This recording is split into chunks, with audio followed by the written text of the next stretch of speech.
They say you should never judge a book by its cover. But what if the whole library's been trained to burn your story before even reading page one? It was dusk in Langston City, and the air in the underground precinct parking lot was thick, heavy, like the moment before a storm breaks.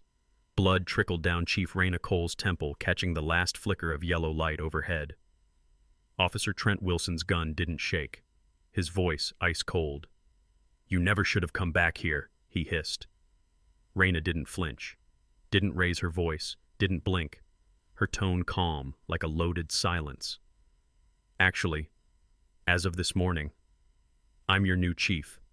Lower your weapon, officer." And just like that, everything flipped. But to understand how we got here, how a black woman became the most feared name in a department that once treated her like a criminal, you have to go back. To when no one knew her face. To when her name was just another one to dismiss. The sun had barely dipped behind the hills when Raina crossed into Langston. Her navy blue Challenger, clean, quiet, purring like confidence, rolled past the county line with a whisper. No sirens, no escort, no uniform. That was on purpose. Raina 39 didn't want to make a statement, not yet. She'd spent 2 decades climbing through the ranks in Atlanta, earning every stripe with sweat and scars. Now she was appointed to lead one of the most notoriously divided police departments in the state, a department where trust had long since rotted, and everyone was smiling with knives behind their backs. She just wanted to observe unnoticed, no lights, no ceremony, just her, the road, and the weight of what lay ahead. Then came the flashers, red and blue, behind her. She looked at the speedometer, dead on the limit, no swerves, no broken lights. Still she pulled over, calm, methodical, hands on the wheel, fingers steady. 2 white officers approached. One leaned into the driver's side window. Nameplate Wilson. The other flanked the passenger side. "Crawford." "License and registration," Wilson snapped. "No, hello. No reason." Raina handed them over, slow and precise. "May I ask why I was pulled over?" Officer Wilson didn't like that. "Tints look too dark," he said flatly. Raina knew they weren't. She'd had them inspected before the trip. Crawford squinted through the glass. "This a real nice ride." "For someone like you," he muttered. Raina's jaw tightened barely, her voice steady. "What do you mean, someone like me?" Crawford gave a slow smirk. "Just saying. Fancy car, fancy tags, expensive look. How long you had it?" Raina didn't answer right away. She just looked, not at Crawford but past him, as if weighing every thread of this moment against the long fabric of memory. "Then 3 years. They didn't stop. We're gonna need you to step out, ma'am." For window tints, Raina knew exactly what this was.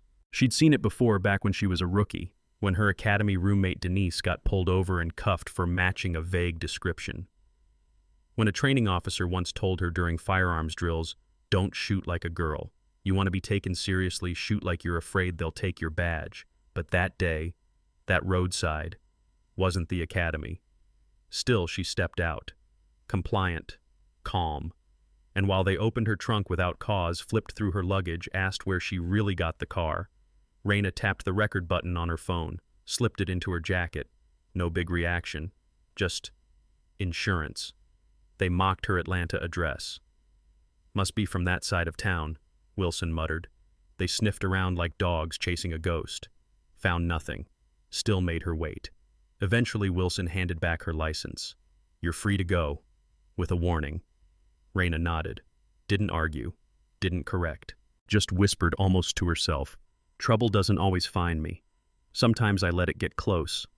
Just to watch it." At the hotel that night, the city skyline looked back at her, unfamiliar and cold. She dialed an old number. Bernard James, her old mentor. Retired deputy chief. "You made it?" he asked. "Langston's got claws," Raina said. "Tried to scratch me before I even parked." A long pause. "Langston's rotten," Bernard replied, voice heavy. "Some want reform. Others, they just want a clean scapegoat. Be careful, Raina. Trust no one. And keep your back to the wall." She didn't sleep much. Next morning she walked into the precinct. Still no uniform, no badge on display, just a woman in a blazer, heels clicking softly on tile. At the front desk, a frazzled black man waited in line, elderly patient. The white woman behind him barely entered before being waved forward. The old man tried to speak. Ma'am, hold on, sir. We'll get to you, the receptionist snapped. Then a young black woman came in shaking, clutching a folder. I'm here to file a harassment report. Officer Phillips told me. The desk sergeant cut her off. Phillips already said there's nothing to investigate. Boys, we're just having fun. Stop wasting our time. Silence. Then, a quiet, unsure voice rose from the side Officer Miguel Ortega. Maybe we should just hear her out. The sergeant turned. You want to take her case? Go ahead. Just don't cry when you're stuck on patrol all year. Ortega hesitated. Then, stepped back. His eyes flicked to Raina, apologetic. He clenched his fists, then quietly turned away. The young woman. She looked at him, betrayal in her eyes, before slowly walking out. That was it. Raina reached into her purse, pulled out her credentials, placed them on the desk. Chief Raina Cole. Today's my first day. The room froze. Administrator Miller pale as a ghost. I'm sorry, Chief. We weren't expecting you until no harm done, Raina replied, voice soft but sharp. I wanted to see the place before the masks came on. Her eyes met Ortega's as she walked past. He didn't speak, but his face full of conflict, like a man who wanted to do right, but had forgotten how. And for Raina, that was all the confirmation she needed. This wasn't just about rules, it was about culture, and the silent war between fear and courage. The conference room reeked of denial. Fluorescent lights buzzed overhead, casting harsh shadows on the long table where Langston's senior officers sat stiffly in their chairs, each face a mask of polite disinterest, except one. Deputy Chief Hayes.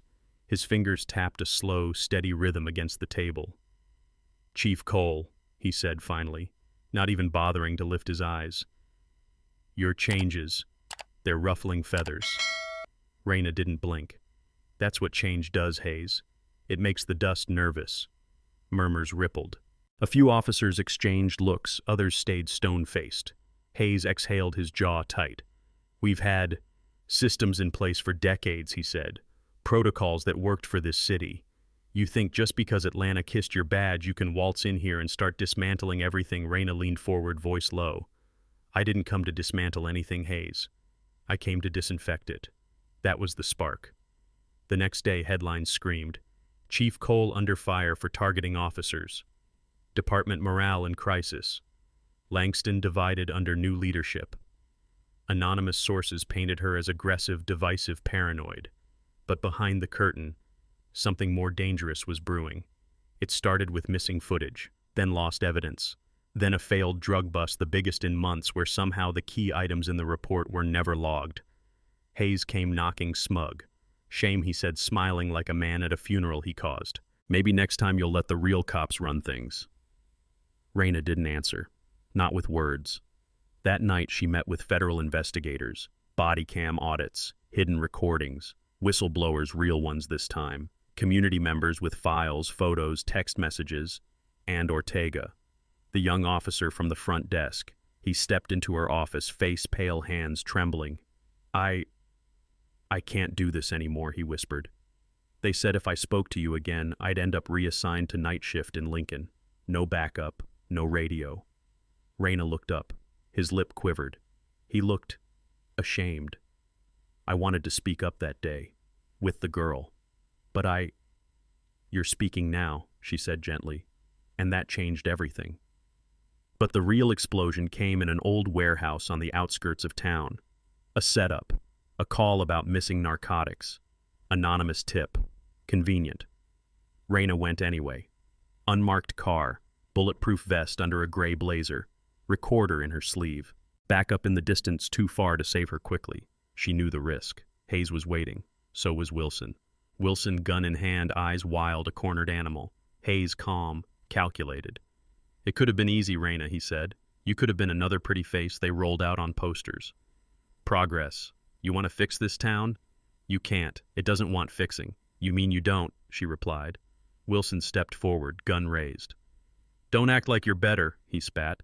You think just because you played their game they respect you. You're a puppet with lipstick. Hayes didn't stop him, just watched. Something flickered in Wilson's face. Not doubt, not regret, just rage. You don't get to judge us, he barked. You don't know what it's like here. You don't know the danger, the filth, He faltered. Raina tilted her head. You mean the people, the ones who don't look like you, that hit something? Wilson's lip curled. I did what I had to. We all did. You planted drugs on kids, she said. You threatened business owners. You assaulted civilians, because they didn't fit your idea of who belongs. I protected this town, he roared. Raina's voice dropped. No, you protected yourself. And then the click. Federal agents surged in. Red dots danced across Wilson's chest. Hayes didn't even flinch. Wilson froze, then dropped the gun. Almost. A twitch. A desperate lunge. Bang! One of the agents fired. Wilson dropped. Alive but down. Hayes raised his hands slowly, still calm. You'll never fix this place, Raina, he said, eyes flat. They'll eat you alive. And when they do, they'll find another you to blame. Raina sat in the hospital, 12 stitches on her temple.